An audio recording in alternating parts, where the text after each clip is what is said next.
शिवलिंग पर शंकर भगवान के शिवलिंग में 3 जगह ऐसी है जहां पर पुष्प या इत्र या बेलपत्र या सुगंधित पदार्थ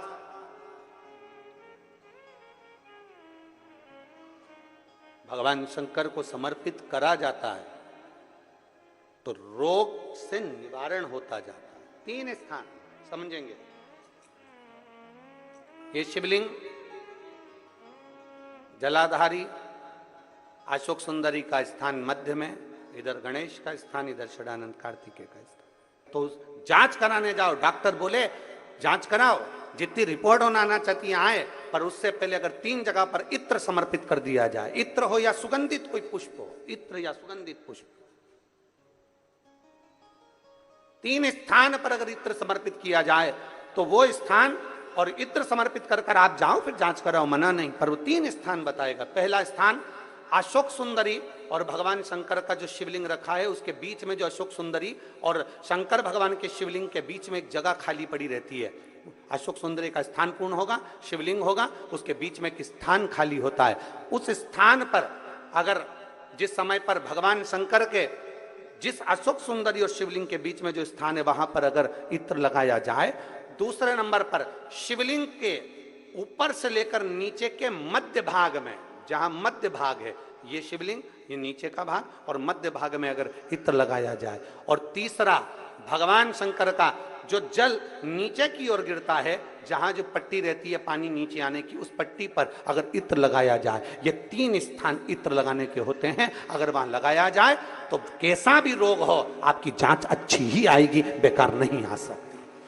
आप कितने ही करा लें उसको। एक शंकर भगवान के शिवलिंग का 3 जगह पर इत्र या 3 जगह पर सुगंधित पुष्प लगाया जाए।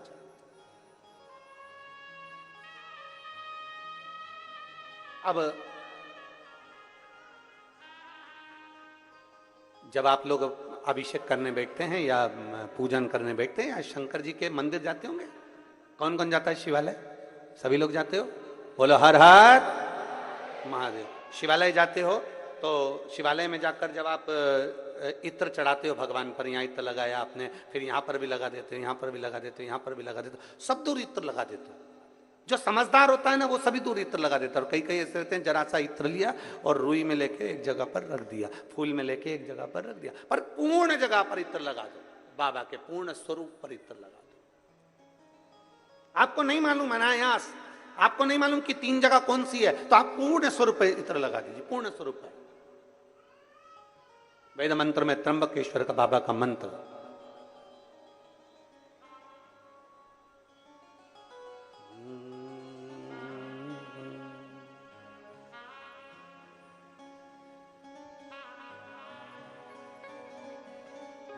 महामृत्युंजय मंत्र, वेद मंत्र का बड़ा सुंदर मंत्र, जिसका हम उच्चारण पूर्ण रूप से नहीं करते हैं व्यासपीठ से, उसको हम मंत्र को मन में गुनगुनाते हैं। एक बार आप भी बाबा के मंत्र को मन में गुनगुनाइए।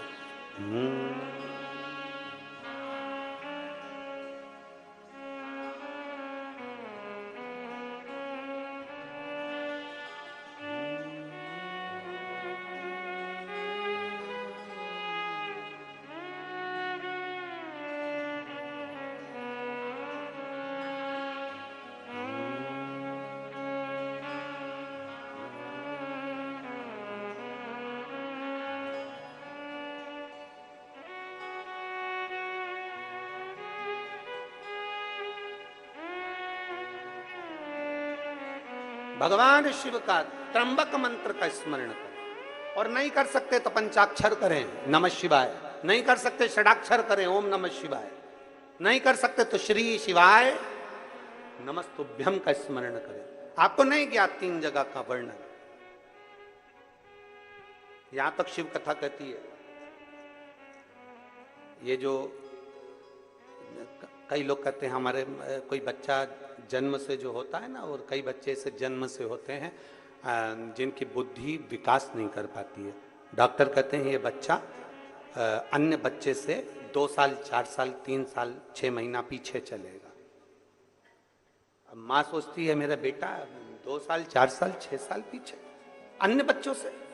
हाँ, तब उस जगह पर शंकर भगवान के शिवलिंग, अशोक सुंदरी की जगह और मध्य का जो खाली स्थान है, मध्य का जो स्थान बचा हुआ है, वो स्थान, कई बार लोग कहते हैं गुरुजी ये पार्वती जी है, ये शिवलिंग है, ऊपर जो जलाधारी में से जल बह रहा है, शंकर जी की 5 लड़कियां हैं, जया, विषहरा, शामली बारी, दौतली देव, ये अशोक सुंदरी, ये गणेश कार्तिकेय का स्थान, जो बीच में अश्विनी, कुष्मांडा, स्कंदा, जितनी महागौरी, जितनी माताएं पूर्व में रही हैं, इन माताओं का स्थान शंकर ने यहाँ रखा है। और वो स्थान ऐसी जगह है, अगर कोई बच्चा कितना भी पीछे है, डॉक्टर कह दिया इसको कि ये अन्य बच्चों से 2 साल पीछे, अन्य बच्चों से 4 साल, इसका विवेक काम नहीं कर रहा। एक छोटी सी बेलपत्र, एक छोटी सी बेलपत्र, छोटी सी बेलपत्र लीजिए, छोटी सी, और उस छोटी सी बेलपत्र को, छोटी सी बेलपत्र को उस स्थान पर अशोक सुंदरी की ओर डंडी कर उस स्थान पर छोटी सी बेलपत्र को रखिए और 3 बार उसी स्थान पर जल समर्पित कर वही बेलपत्र बेटे को लाकर बच्चे को, वो खाए ना तो पीस कर कैसे भी उस बच्चे को धीरे धीरे देना चालू करिए। आप खुद अंतर देखेंगे कि 3 महीने 4 महीने में उसका विभाग, उसके विवेक में, उसकी बुद्धि में अंतर आया कि नहीं। वो स्थान की मूलता, वो स्थान की। और शंभु शरणे पड़ी मांगू घड़ी रे,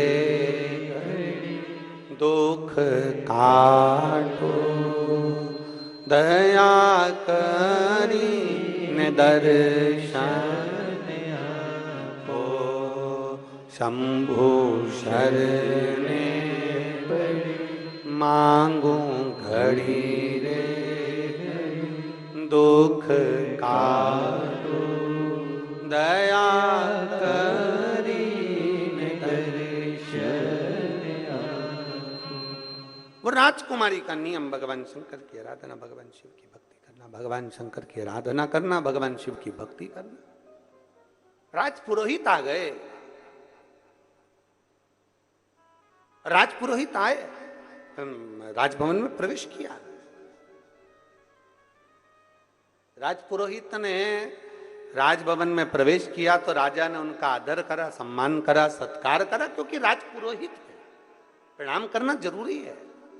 कोई विद्वत जन आए, कोई संत साधु आए, कोई गुरुजन आए, कोई महात्मा आए, कोई संत आए, ये आपके और हमारे भी मन में होना चाहिए कि हम उसको नमन करें, प्रणाम करें, उसका सत्कार करें, प्रणाम। और केवल इनसे ही मतलब नहीं, घर का बुजुर्ग भी आए, घर का बड़ा भी आए, माता पिता भी आए, कोई बुजुर्ग आ गया तो उसका भी आदर, उसका आदर और सत्कार।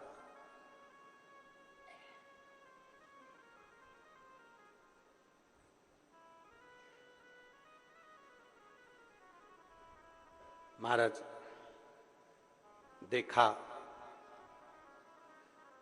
राजपुरोहित आए, कहा महाराज जी बेटी का भाग्य देखना है। बेटी का भाग्य? हाँ, ये बेटी का भाग्य देखकर बताओ, ये उसकी जन्म लग्न है, ये उसकी पात्रिका है, और आप उसका भाग्य देखिए, उसका भाग्य देखिए कैसा है। राजपुरोहित ने विचार करा कि मैं भाग्य देख रहा हूं, पत्रिका देख रहा हूं, बेटी का भाग्य देख रहा हूं, पर भाग्य बड़ा प्रबल है इसका, बहुत प्रबल, बहुत प्रबल है। ये जिसके यहां जाएगी उसके यहां 4 चांद लगा देगी। बहुत लक्ष्मी इसके चरण में, बहुत भाव है इसका, बड़ा भाव।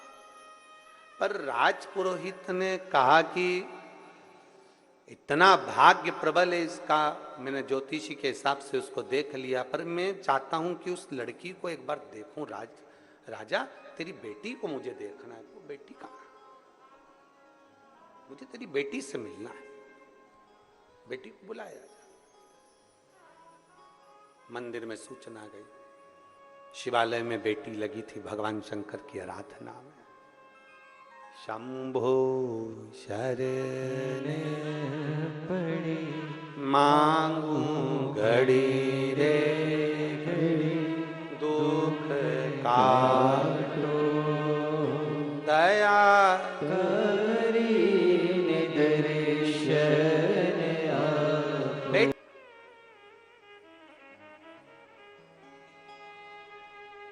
बेटी ने आवाज लगाकर कहा, पिताजी से कह दो जब तक माला सिद्ध नहीं हो जाती तब तक मैं नहीं आती। जब तक माला सिद्ध नहीं होती तब तक मैं नहीं आती। माला सिद्ध हो दो फिर मैं आऊंगी।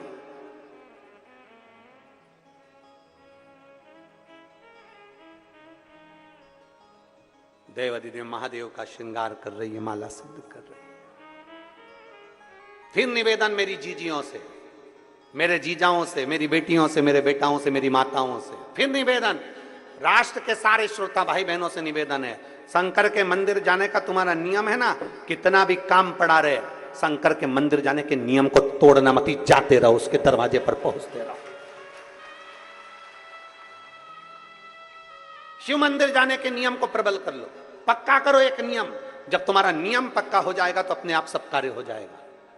क्या नियम हमारे कार्य को प्रबल बना सकता? क्यों नहीं बना सकता।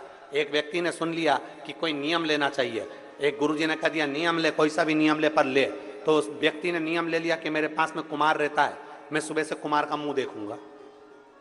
घड़ा बनाने वाला कुम्हार, मिट्टी के बर्तन बनाने वाला कुम्हार, उसका मैं मुंह देखूंगा। नियम ले कोई सा भी, उसने नियम ले लिया, जब तक मिट्टी के बर्तन बनाने वाले कुम्हार का मेरे पड़ोसी का मुंह नहीं देख लूं तब तक मैं खाना नहीं खाऊंगा। नियम लिया।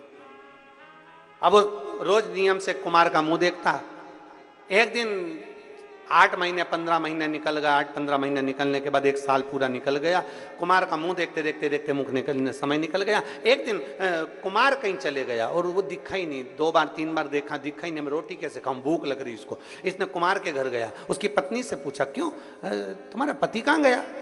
तो कहे वो मिट्टी लेने गए हैं बर्तन बनाने के लिए। कहाँ गए? वो दूसरे गांव में। वो ढूंढता ढूंढता उस गांव में चले गया। आज कुमार का भाग्य ऐसा था कि वो मिट्टी खोद रहा था, उसमें उसको सोने का हंडा निकल गया था और ये पहुंच गया। इतने में जैसे ही पहुंचा, इसने सोने का अंडा नहीं देखा, इसने तो बस कुमार को देखा और कुमार को देखते से बोला देख लिया देख लिया देख लिया। कुमार को लगा सोने का हंडा मिला, इसने हंडे को देख लिया। कुमार हंडा लेके उसके पीछे पीछे भागा। भैया भैया तेरे से निवेदन है, किसी से मत कहना। क्या नहीं कहना, बस जो मिला है अपन दोनों आधा आधा बांट लेंगे पर किसी से मत कहना। अपन दोनों आधा आधा बांट लेंगे पर किसी से मत कहना। उस व्यक्ति ने पूछा किसका नहीं कहना, क्या नहीं कहना? कि मुझे जो सोने का हंडा मिला है उसका मत बोलना, आधा तेरा आधा मेरा, दोनों ने बांट लिया। उस व्यक्ति ने कुम्हार के हाथ जोड़कर कहा भैया मैंने तो एक नियम लिया था, वो नियम था तेरे मुंह देखने का। उस समय भी मैंने हंडा नहीं देखा था, पर तेरा मुंह देखने का नियम मुझे इतना फल जाएगा कि आधा सोना मिल जाएगा। इससे बढ़कर सुख और क्या चाहिए। एक नियम प्रबल कर लो, बड़ा बड़ा प्रबल नियम। रोज मंदिर जाऊंगी, झाड़ू लगाऊंगी, पोछा लगाऊंगी, मंदिर में बाबा का श्रृंगार करूंगी, बाबा को चंदन लगाऊंगी, बाबा को इत्र लगाऊंगी। कुछ नियम अपनी जिंदगी में धारण करें।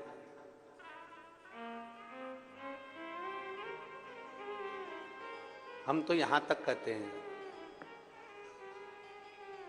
आप कोई दूसरा नियम नहीं ले सकते तो एक नियम ऐसा ले लो, अपने दुकान जाते हो ना, अपनी सर्विस पर जाते हो ना, अपनी नौकरी पर जाते हो ना, अपनी ड्यूटी पर जाते हो ना, तो एक नियम ले लो। अभी कोई से भी रास्ते से जाते थे, पर एक नियम बना लो, शंकर जी का मंदिर जिस रोड पर पड़ता है, घर से निकलकर सबसे पहले उसी मंदिर के सामने से निकल कर जाऊंगा। आप मत जाओ मंदिर के अंदर। कौन बोल रहा है? कौन बोल रहा है मंदिर के अंदर जाओ? मंदिर के बाहर से चले जाओ। प्रणाम भी नहीं करना, मत करो। तुम तो अपनी गाड़ी चढ़ाओ, भुड़भुड़ भुड़भुड़ से निकल जाओ। कौन कह रहा है? पर नियम तो बनाओ कि मैं आज से नियम लेता हूं, मैं अपनी ड्यूटी पर जाऊंगा, अपनी नौकरी पर जाऊंगा, अपनी दुकान पर जाऊंगा। शंकर जी के मंदिर, अभी तक दूसरे रास्ते से जाता था, मेरे नजदीक में जो शंकर का मंदिर उसके सामने से जाऊंगा। मत प्रणाम करो, मत देखो शिखर को, मत प्रणाम करो, मत जल चढ़ाओ, उसके सामने से तो निकल जाओ।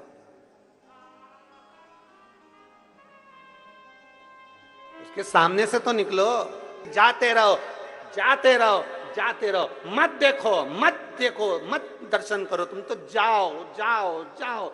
एक दिन तो मेरा भोलेनाथ भी सोचेगा ऐसा कहाँ का आया है रे, मेरी साइड ही नहीं देखता, अब तुझे दिखा के रहूंगा, तो रुक। और एक दिन मेरा भोलेनाथ मंदिर से बाहर निकलकर जोर इशारा कर कर बुलाएगा, तेरा कल्याण। नियम तो बनाओ,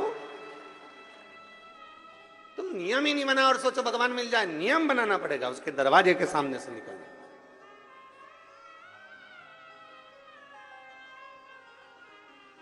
एक कथा बहुत पहले हमने सुनाई थी कि एक भक्त, भगवान नहीं सुन रहे थे तो मंदिर जाता था, पर पानी लेकर जाता था, और पानी लेकर जाता था शंकर जी पे नहीं चढ़ाता था। शंकर जी 2-3 महीने हो गए शिव जी पे जल नहीं चढ़ाता, और आसपास चढ़ा किया जाता, पर शंकर जी पे नहीं चढ़ाता। शंकर जी को लगा कितना एबला है? बताओ कितना एबला है। शंकर जी ने पार्वती से कहा रोज मंदिर आता है और जल लेके आता है, चढ़ाता नहीं है। अब जरा विचार करिए,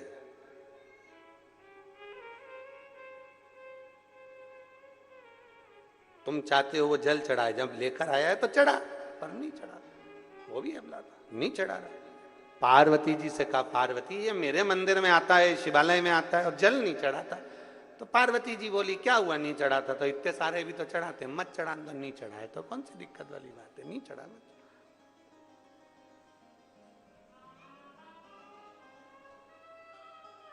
2-3 महीने निकले, अब शंकर जी से रिया नहीं गया। एक दिन शंकर जी उसके पीछे पीछे उसके घर तक चले गए, और एक बच्चे का रूप रखकर उसका हाथ पकड़कर बोले, काका तू मंदिर में सब दूर जल चढ़ाता है और मुझे जल नहीं चढ़ाता, शिव को जल नहीं चढ़ाता, क्यों? काका ने कहा, शंकर हमारी नहीं सुनता इसलिए नहीं चढ़ाते। उसी समय शिव जी प्रकट होकर बोले, कल से सुनूंगा, पर तू अभी चल के जल चढ़ा, अभी चल जल चढ़ा। भोला है मेरा शिव, अड़भंगा है मेरा शिव। और शीश निवेदन करें, एक नियम अपने भीतर बनाइए, उस नियम को अपने भीतर बनाओगे तो शिव प्रसन्न हो। एक बेलपत्र का, एक लोटे जल का, पूरा विश्व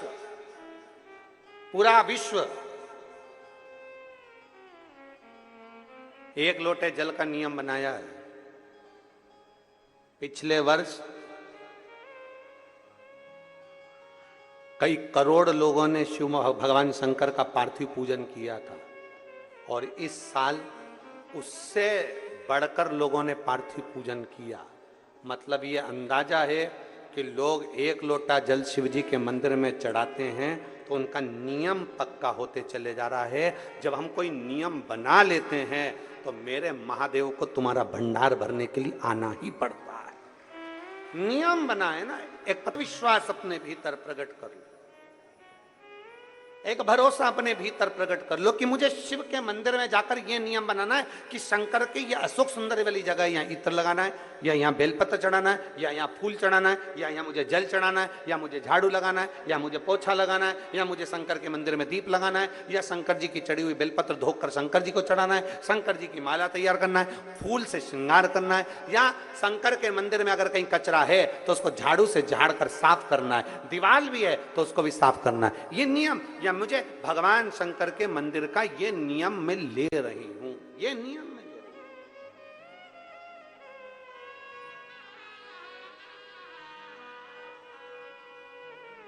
बेटी ने आवाज लगाया, पिताजी से कह दो मैं माला सिद्ध कर कर आती हूं। राजकुमारी ने आवाज लगा दी, कह दो पिताजी से मैं माला सिद्ध कर कर आती हूं। एक नियम पक्का होना चाहिए, मतलब मंदिर जाना है, जाना है। घर में 50 काम है, मैं आती हूं, अब भी आई, 2 मिनट के अंदर गई, जल चढ़ाया, मत रुको मंदिर में। कौन कहता है मंदिर में रुको? मंदिर में रुकने का बोलता कौन है? हम तो कभी नहीं कहते कि मंदिर में बहुत घंटों तक बैठो, काय को बैठो। राम जी के मंदिर में बैठने की जगह होती है, देवी जी के मंदिर में बैठने की जगह होती है, नारायण के मंदिर में बैठने की जगह होती है, सारे मंदिरों में बैठने की जगह होती है, पर शंकर जी के मंदिर में बैठने की जगह नहीं होती। जो आता है पानी ढोल कर जाता है, इतना पानी ढोल जाता है कि साड़ी भी ऊंची कर कर जल चढ़ाना पड़ता है। तो भगवान शंकर कहते हैं मेरे मंदिर में आके बैठो मत, फालतू बर्बाद टाइम क्यों करते, चलो अपने घर जाओ, जल चढ़ाओ, जाओ। काय को फालतू का समय बर्बाद कर रहे हो? चलो निकलो यहां से, बाहर जाओ, चलो।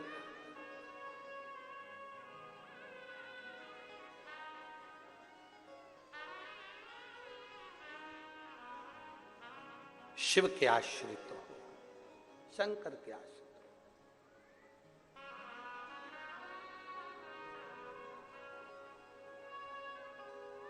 और भगवान देवादिदेव महादेव का चरित्र कहता है, भगवान शंकर का पावन चरित्र कह रहा है, भगवान शिव का पावन चरित्र।